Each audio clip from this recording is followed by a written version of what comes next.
CBN Recife, Economia e Negócios. Oferecimento Sicredi Recife, soluções financeiras para você crescer. Economia e Negócios com Écio Costa. Écio, boa tarde. Boa tarde, Mário. Boa tarde, Dani. Boa tarde, ouvintes da CBN. Boa tarde, Écio. Vamos falar ainda dos efeitos da pandemia aí em relação ao PIB dos grandes centros urbanos aqui do Brasil. Pois é, o IBGE divulgou, né, o PIB dos municípios brasileiros para o ano de 2020 e fez uma comparação, claro, com 2019 e também uma comparação até o início, né, da série histórica desse levantamento que eles passaram a fazer a partir de 2002, tá?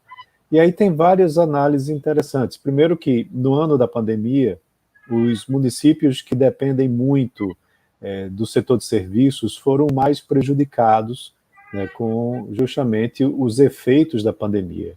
E aqueles que dependem do agronegócio, né, e que também tem a parte das indústrias de transformação, tiveram elevação em 2020 em relação a 2019. Certo? Agora, interessante é que, quando você amplia essa análise de 2002 para 2020, né, todo esse período, o número de cidades que detêm o maior peso sobre o PIB nacional mais do que dobrou. E o PIB do interior aumentou a sua participação. Para você ter uma ideia, em 2020, 9 municípios responderam por quase 25% do PIB.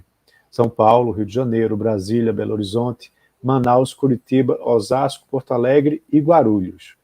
Em 2002, eram apenas 4 municípios: São Paulo, Rio de Janeiro, Brasília e Belo Horizonte. Então veja que mais do que dobrou. Entre os 25 maiores municípios, houve uma redução em relação a 2002, do peso que eles têm em relação ao PIB, certo? São Paulo representa quase 10% do PIB, seguido pelo Rio de Janeiro, com 4,4%, ou seja, esses dois municípios têm quase 15%. E aí, entre os 14 municípios não capitais, 12 estão na região sudeste, sendo 9 deles paulistas, 2 fluminenses e 1 mineiro. Aí, quando a gente olha o PIB per capita, que eles também fizeram essa estimativa da média nacional de R$ 35.935,74, as regiões norte e nordeste se encontram abaixo da média, enquanto as outras 3 regiões estão acima, com centro-oeste em primeiro, sudeste em segundo e sul em último.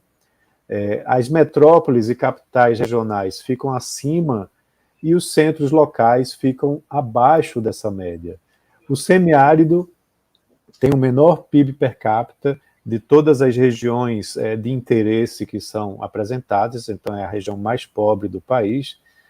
E durante a pandemia, como eu estava dizendo, as cidades que têm uma forte concentração na atividade de serviços tiveram a queda maior do PIB. E as que vivem da extração mineral, agronegócio e indústrias tiveram uma elevação, certo? Por último, Pernambuco, Pará e Espírito Santo tiveram um desenvolvimento da indústria fora da capital, tá? O que mostra uma diminuição da participação de Recife em relação ao PIB pernambucano e em relação ao PIB nacional. Piauí teve um aumento da agropecuária fora da capital e de 2002 a 2020 a participação dos municípios das capitais caiu de 36,1% para 29,7%, sendo a menor participação da série histórica. Então é um Brasil mais interiorano, né, desse período aí de 2002 a 2020, que é importante, porque você diminui o inchaço, né, das grandes cidades. É verdade. Écio, obrigada. Até amanhã. Abraço a todos, até amanhã.